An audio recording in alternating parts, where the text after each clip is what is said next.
오늘 오후 우리가 함께 살펴보실 본문 말씀은 요한일서 5장의 말씀입니다. 요한일서 5장 14절에서 17절까지 말씀입니다. 요한일서 5장 14절에서 17절까지 말씀. 우리 한 말씀 한 절씩 교독하시겠습니다.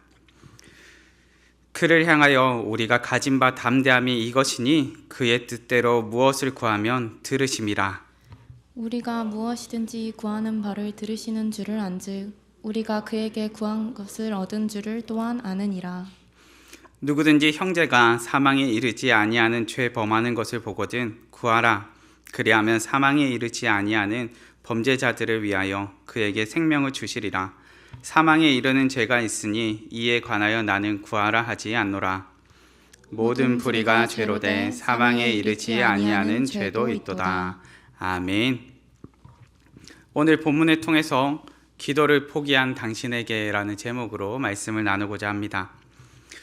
오늘은 요한일서의 마지막 말씀입니다. 저희가 상반기에는 항상 구약의 한 권을, 그리고 하반기에는 신약의 한 권씩을 떼는데요. 저희가 이제 신약의 한 권, 요한일서의 말씀을 오늘 마무리 짓게 됩니다. 혹시 요한일서를 시작하면서 나누었던 말씀 기억하시는 분 계실까요? 다들 못하실 거라 생각합니다. 왜냐하면 저도 사실 처음 말씀이 뭐였더라 하면서 찾아보았거든요. 사실 첫 말씀이요, 우리의 사귐이 깊어지기 위해서라는 요한일서 1장의 말씀으로 시작했습니다. 그 말씀을 시작하면서 나에게서 우리에게로 다르게 표현하자면 예수 그리스도를 통해 서로 형제됨을 나누는 시간을 가졌습니다. 그리고 이제 2달의 시간이 지났습니다. 9월 달에 시작했던 요한일서의 말씀이 이제 11월이 되어서 마무리가 됩니다.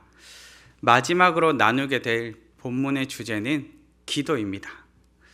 믿음의 공동체에서 이렇게 반복되고 강조되는 주제가 있을까요? 기도라는 주제가 정말 많이 반복되고 많이 강조됩니다. 이유는 뭘까요? 중요하기 때문이죠.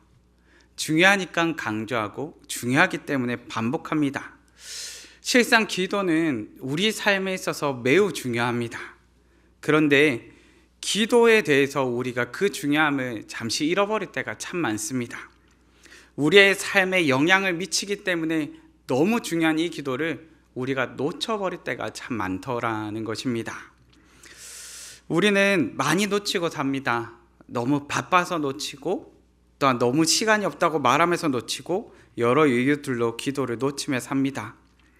사실 기도를 중요하다고 말하는 것과는 조금 다르게 우리의 삶의 모습과 삶의 시간들에서는 기도를 많이 잃어버리고 삽니다. 생각해 보십시오. 이번 한 주간 기도를 하실 때 혹시 촉박하지 않게 기도하셨던 적이 있으실까요? 많은 경우 우리의 기도는 촉박할 때 찾아옵니다.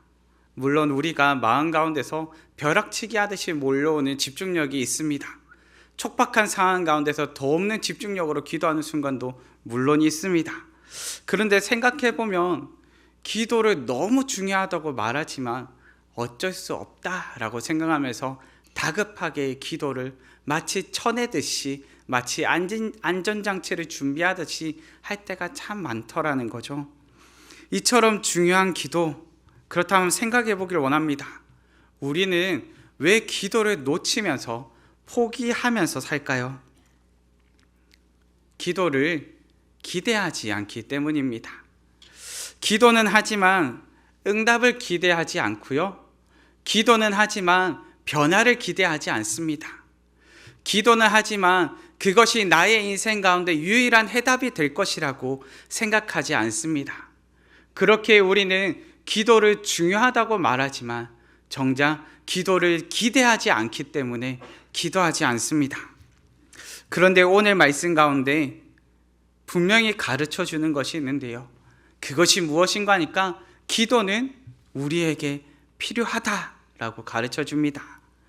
믿음으로 세상을 이겨야 할 우리에게 꼭 필요한 것이 있는데 그것이 바로 기도야 라고 말해줍니다. 정말 기도해야 될까요? 네, 정말 기도해야 됩니다. 여러분, 우리가 포기하지 않고 기도해야 됩니다. 오늘 말씀을 통해서요, 그렇다면 우리는 왜 포기하지 않고 기도해야 될지 그 기도의 이유에 대해서 묵상해 보길 원합니다. 믿음의 사람에 걸맞은 기도의 사람으로 오늘 한번 다시 일어나는 시간이 되기를 바랍니다. 우선 본문으로 들어갑니다. 우선 첫째, 우리의 기도가 헛되지 않습니다. 성도 여러분, 우리의 기도가 헛되지 않습니다. 왜냐하면요, 우리의 기도를 반드시 들으시기 때문입니다. 기도하지 않는 가장 큰 이유, 기대하지 않고 또한 확신이 없기 때문이죠.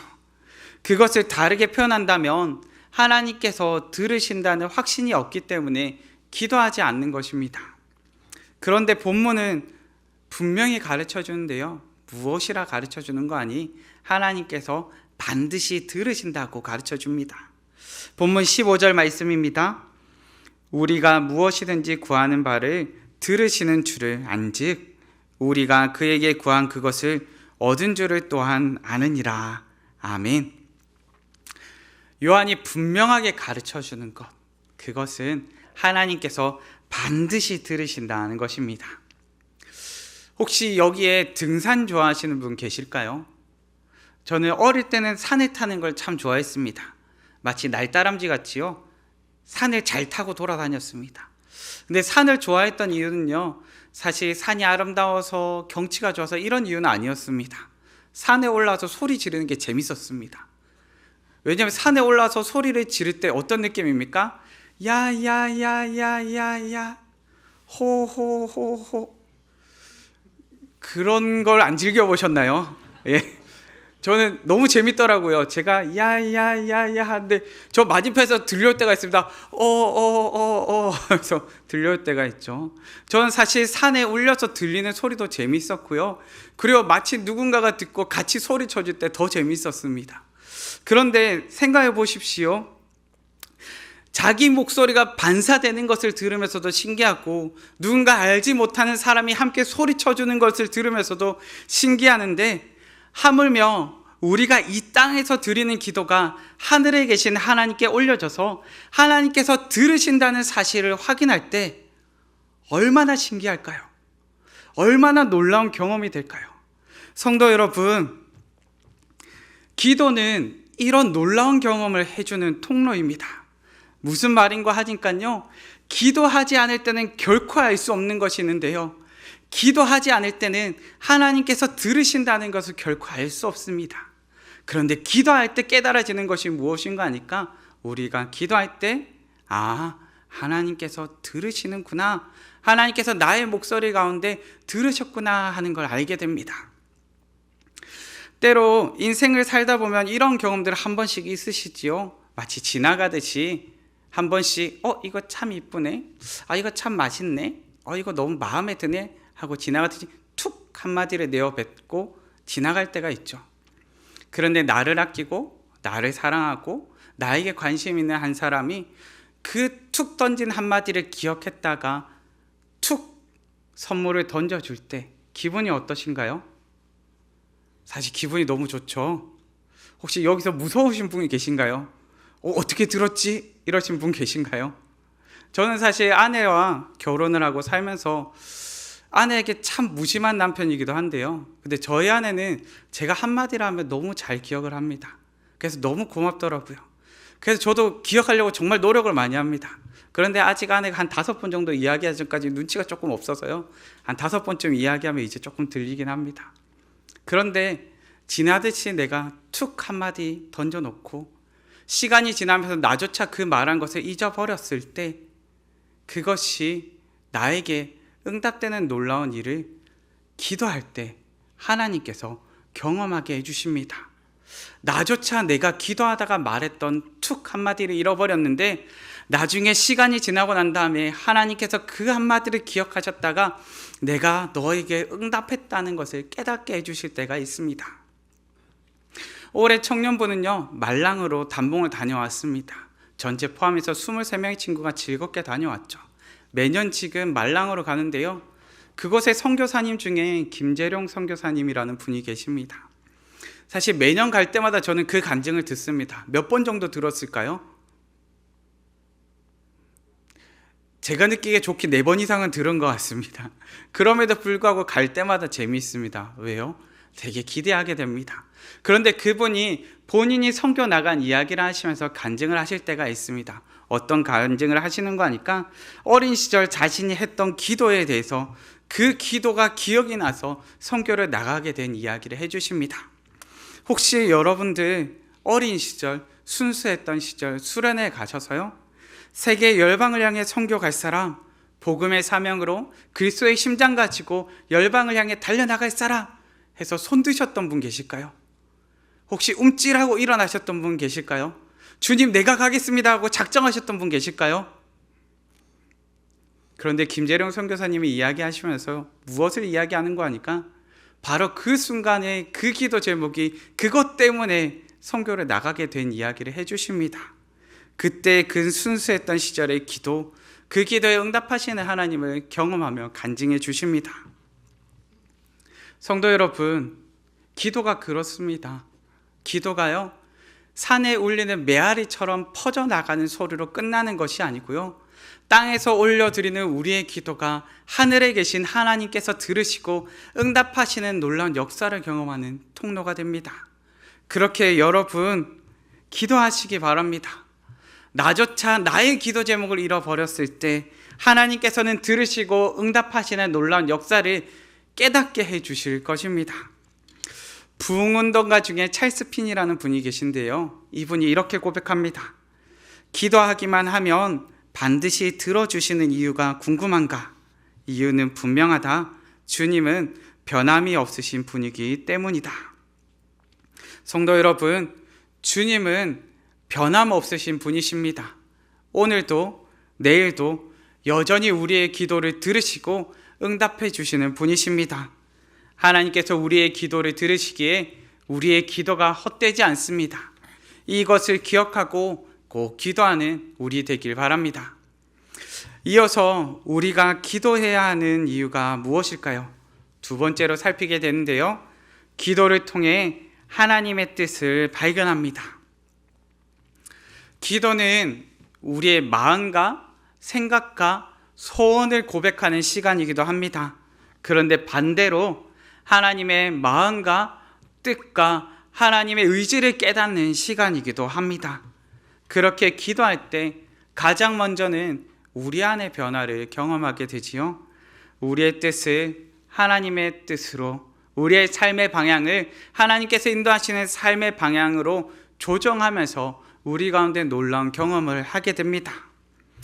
기도를 할 때 곰곰이 생각해 보면 여러분들은 혹시 기도할 때 나는 이걸 꼭 응답받아야지 하면서 생각하고 가는 기도 제목이 있으실까요? 미리 말씀드리지만 20대에 저는 철저하게 준비해 갔습니다. 하나님 오늘 응답 안 해주시면 오늘 저 안 갑니다 집에. 하나님 오늘 꼭 응답해 주셔야 됩니다 하면서 사실 작정하고 갔습니다. 여러분들 수련회 가실 때 그런 생각 안 하시나요? 그럼 이번 수련회 혹시 여러분들 겨울이나 봄에 가시게 될 때는요, 기도 응답 받기 전에는 집에 안 가겠습니다 라는 결단으로 한번 가보셨으면 좋겠습니다. 물론 교회는 오셔야 됩니다. 여러분 교회는 돌아오셔야 되지만 그래도 꼭 기억하시면 좋겠습니다. 저는 사실 기도하러 갈 때마다요, 제가 이루고 싶은 거, 제가 성취하고 싶은 거, 제가 만족할 만한 기도 제목들을 사실 가지고 갈 때가 있습니다. 그리고는 고백하면서 이야기합니다. 기도하면서 양보할 수 없는 부분에 대해서도 말합니다. 하나님 이것만은 절대 안 됩니다. 하나님 이건 너무 하시잖아요 라고 말하면서 기도할 때가 있습니다. 그런데 절대 안 바뀔 각오를 가지고 기도하러 가는데요, 어떤 일이 있냐면 절대 안 된다고 생각했던 기도가 어느샌가 마칠 때는 절대 되는 놀라운 일이 있습니다. 절대 안 된다고 했던 것이 절대 되는 일이 벌어지는 거죠. 내가 생각하지 못했던 고백이 갑자기 트여서 흘러나올 때도 있습니다. 내가 생각하지 못했던 생각이 터져서 흘러나올 때도 있습니다. 내가 품을 수 없는 마음이 갑자기 생겨서 흘러나올 때도 있습니다.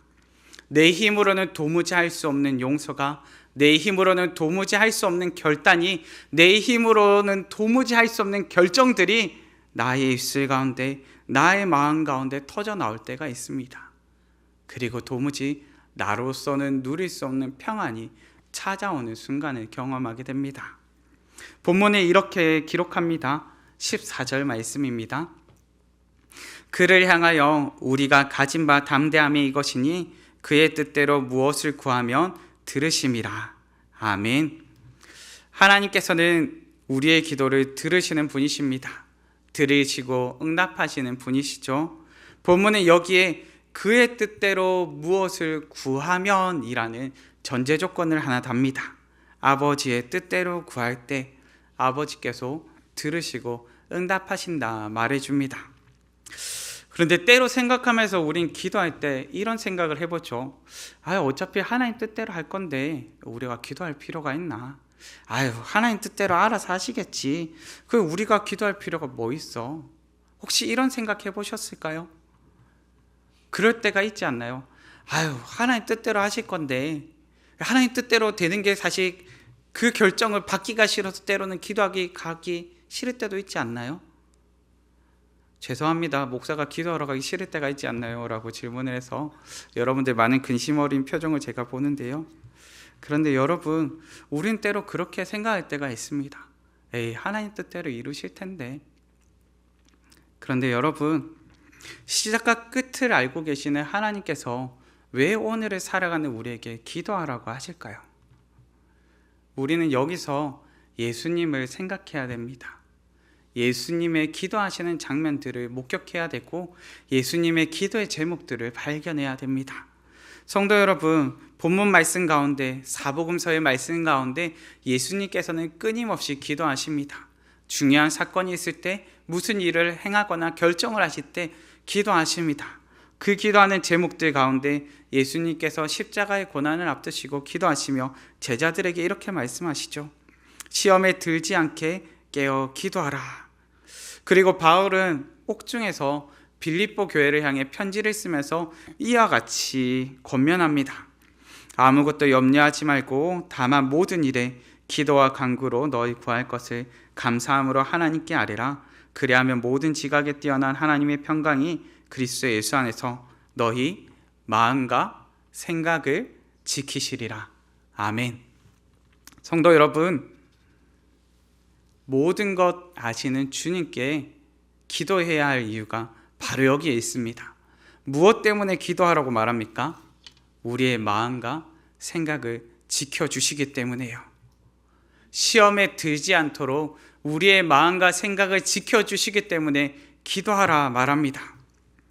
성도 여러분, 기도는 내 마음과 뜻과 원함이 관철되는 시간이 아니요, 하나님의 뜻과 마음과 생각에 내가 관철되는 시간입니다. 주님께서 이 모든 과정 가운데 우리와 함께 하십니다. 기도를 통해 우리의 삶의 방향을 조정하시고 기도를 통해 인생에 찾아오는 불안과 두려움을 이겨내 힘을 더해 주십니다. 생각해 보십시오. 우리는 기도하지 않을 때 불안하겠지만 기도할 때 평안합니다. 우리는 기도하지 않을 때 망설이겠지만 우리는 기도할 때 담대한 발걸음을 내딛게 됩니다. 그렇게 성도 여러분, 기도하시기 바랍니다. 기도하지 않는 나는 불안하겠지만 기도하는 나는 담대할 것입니다. 본문에서는 우리가 가진 바 담대함이 이것이니 라고 기록합니다.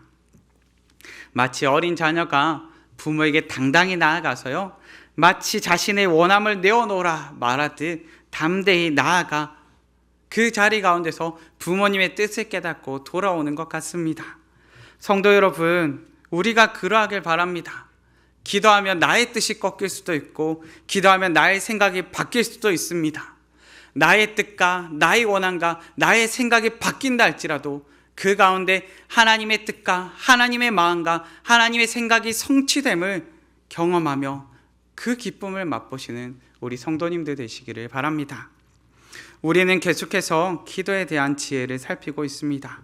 우리의 기도가 헛되지 않고 기도를 통해 아버지의 뜻을 알고 우리가 변화되고 조정되는 시간임을 살펴보았습니다. 그럼에도 마지막으로 질문하게 됩니다. 그렇다면 우리는 왜 기도를 포기하지 않고 기도해야 할까요? 마지막 셋째는 우리의 기도를 통해 일하시기 때문입니다. 성도 여러분, 하나님께서는 우리의 기도를 통해 일하십니다. 기도를 통해 우리로 하나님의 동력자로 불러주십니다. 생각해 보시면 우리는 하나님의 종된 인생이요 하나님의 자녀된 인생이라 고백합니다. 그런데 여기에 한 걸음 더 나아가서요, 기도하는 자녀를 일컬어 믿음의 동력자라, 기도의 동력자라 삼아주시는 것입니다. 하나님의 사역에 동참하는 동력자로 우리를 불러주십니다. 그렇게 하나님의 뜻을 기도 가운데 밝게 알게 하시고, 또한 하나님의 뜻이 이 땅 가운데 성취도록 구하게 하십니다. 말씀을 통해 우리 가운데 밝히 드러난 하나님의 뜻도 물론 있습니다. 말씀 가운데 어떤 뜻이 드러나 있나요? 하나님 사랑과 이웃을 사랑하는 것, 서로를 사랑하고 용서하는 것, 선을 행하되 힘써 행하는 것, 복음을 증거하며 교회를 세우는 것과 같이 말씀 가운데 밝히 드러난 하나님의 뜻이 있습니다. 이처럼 밝히 드러난 하나님의 뜻이 있다면 우리의 기도를 통해서 그러면 어떤 것들이 변화되는 것일까요? 도대체 하나님의 뜻이 밝히 드러나 있는 것들도 있고, 물론 감추어진 것들도 있겠지만 하나님의 뜻이 이처럼 정해져 있다면 우리의 기도를 통해서 무엇이 바뀌는 걸까요? 우리의 기도를 통해서 하나님의 뜻이 실현되는 방식을 바꾸십니다. 성도 여러분, 하나님께서는 우리의 기도를 통해 하나님의 행하시는 방식을 바꾸시고, 하나님께서 하나님의 뜻을 이루시는, 우리 가운데 실현되게 하시는 그 방식을 바꾸시는 분이십니다. 우리의 기도를 통해서 하나님께서 당신의 뜻을 완전히 새롭게 하신다기보다 그 뜻 가운데 성취됨을, 그 방식을 새롭게 하시는 것입니다. 종교개혁자 칼빈이라는 분은 여기에 대해서 이와 같이 고백합니다. 하나님이 짐짓 기도에 설득되어 뜻을 바꾸셨다는 듯 사랑을 베푸실 뿐이다. 성도 여러분, 하나님께서 마치 그분의 뜻을 바꾸셨다는 듯 하나님의 놀라운 사랑을 경험케 하시는 통로, 그것이 바로 기도입니다. 기도를 통해 하나님의 성취하시는 방법을 바꾸시고, 교회 공동체 가운데, 형제 사랑 가운데 그 지경이 점차 넓어지게 하여 주셔서 우리를 통하여 믿음의 공동체가 새로워지게 하고, 우리를 통하여 믿음의 형제가 새로워지게 만드시는 분이십니다. 본문 16절과 17절 말씀에서는 이와 같이 기록합니다. 누구든지 형제가 사망에 이르지 아니하는 죄범하는 것을 보거든 구하라. 그리하면 사망에 이르지 아니하는 범죄자들을 위하여 그에게 생명을 주시리라. 사망에 이르는 죄가 있으니 이에 관하여 나는 구하라 하지 않노라. 모든 불의가 죄로 돼 사망에 이르지 아니하는 죄도 있도다. 아멘. 여기서 말하는 것이 무엇인가 하니까요, 여러분, 형제가 잘못하는 거 본 적 있으실까요? 예, 많이 보죠. 저희 딸도 저를 보고 이야기합니다. 집에 와서 무언가 행동이 잘못되었다는 걸 느꼈나 봅니다. 저한테 뭐라고 이야기했을까요? 한 날 아침에 저보고 이야기합니다. 아빠는 밖에서 미소 장착. 이 한마디를 하는데 사실 양심의 맛이 찔렸습니다. 저 사실 요즘에 딸 눈치를 많이 보면서 삽니다. 그런데 딸이 한마디 하는데 저도 사실 문득 집에 들어와서 저의 표정을 한번 생각해 보게 되었습니다. 그런데 생각해 보니까 그랬구나 하는 양심의 찔림이 많이 몰려오더라고요. 한번 생각해 보시면 좋겠습니다. 형제의 불의한 모습이나 잘못된 모습 행하는 것을 본다면 어떻게 해야 될까요? 비난하고 질책하고 험담해야 될까요? 아니면 먼저는 기도하기를 시작해야 될까요? 본문에서는 명확하게 가르쳐 줍니다. 질책하는 입술보다, 험담하는 입술보다 무엇을 먼저 하라고요? 기도하기를 시작하라 가르쳐 줍니다. 우리의 입술이 험담하는 입술보다 기도하는 입술이 더 빠르기를 바랍니다. 때로 하나님의 뜻이 무엇인지 몰라서 물론 기도를 미룰 때도 있습니다. 어떻게 기도할지 몰라서 망설일 때도 있습니다. 그런데 성도 여러분, 하나님은 우리와 함께하는 동력자들을 주시면서 우리 주변 가운데 기도할 제목들을 가득 심어 놓으셨습니다. 눈에 보이는 목장 식구들을 위해서, 눈에 보이는 가족들을 위해서, 눈에 보이는 함께하는 형제들을 위해서 기도하시기 바랍니다. 그리고 이 기도를 통해서 형제들을 바로 세우고 가족을 바로 세우고 믿음의 공동체를 하나님의 놀라운 사랑 가운데 실현시키고 세워가는 우리 되길 바랍니다. 이것이 오늘 나를 통해 하나님께서 일하시려는 방식입니다. 나의 기도를 통해 나뿐만 아니라 나를 둘러싼 주위를 살리고 나뿐만 아니라 나와 함께하는 공동체를 살리기 원하시는 것이 하나님의 뜻입니다. 그런데 본문에 주의해야 될 것도 나와 있습니다. 사망에 이르지 않는 죄도 있었는데요, 또 다르게는 사망에 이르는 죄도 있죠. 사망에 이르는 죄가 무엇일까요? 예수님께서 이와 같이 말씀하십니다. 마태복음 12장 31절과 32절 말씀입니다.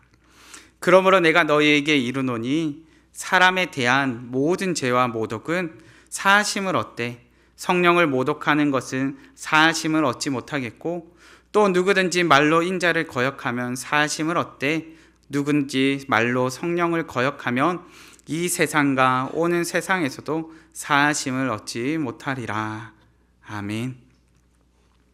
예수님께서는 사망에 이르는 죄를 성령을 모독하고 거역하는 죄라고 가르칩니다. 어떤 죄를 말할까요? 여러분도 혹시 죄라고 하니까 부끄러운 장면, 용서받지 못할 죄 같은 장면이 혹시 떠오르실까요? 혹시 예수님을 온전히 믿기 전에 부끄러운 모습들이 떠오르실까요? 아니면 예수님 믿고 나서 행했던 부끄러운 장면들이 혹시 떠오르실까요? 그런데 생각해 보십시오. 사실 요한도요, 그렇게 깨끗하지는 않습니다. 예수님께서 끌려가시는 장면 가운데서 열심히 도망하였던 제자거든요. 생각해 보십시오. 열방의 사도로 사역하는 바울도 마냥 깨끗하지 않습니다. 그는 예수님을 믿는 자들을 이끌어다가 죽이기까지 하고 그들을 핍박했던 자입니다. 그런데 생각해 보십시오. 그런 그들조차도 주님께서 용서하시고 사랑으로 품어주시고 열방의 사도로 쓰임받게 하셨습니다. 그렇다면 성령을 모독하고 거역하는 사람은 어떤 사람일까요? 여기에 대해서 유기서 목사님이 설교를 하시다가 표현을 하시는데, 제가 이 표현이 참 좋아서 한번 들고 와 보았습니다. 우리 한 목소리로 함께 읽으시겠습니다. 내가 성령을 거역한 것은 아닐까?